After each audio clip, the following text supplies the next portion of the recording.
Growing a social media audience takes time and effort, but here are some strategies to help you get started. Define your target audience. Clearly identify your ideal audience, their interests, demographics, and preferences. This will help you tailor your content to their needs. Create high-quality content. Consistently produce engaging and relevant content that resonates with your target audience. Use a variety of content types like images, videos, and written posts. Use hashtags. Research and use relevant hashtags to increase the discoverability of your posts on platforms like Instagram and Twitter. Post consistently. Maintain a regular posting schedule to keep your audience engaged and informed about your content.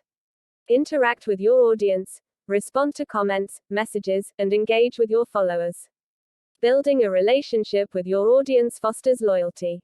Collaborate with others. Partner with influencers or other businesses in your niche to cross-promote and expand your reach.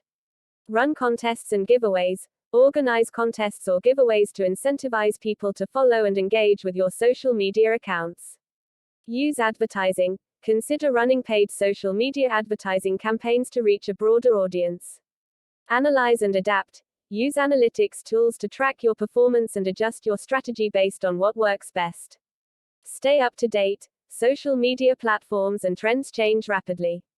Stay informed about the latest features and algorithms to adapt your strategy accordingly. Remember that growing a social media audience takes time, so be patient and persistent in your efforts.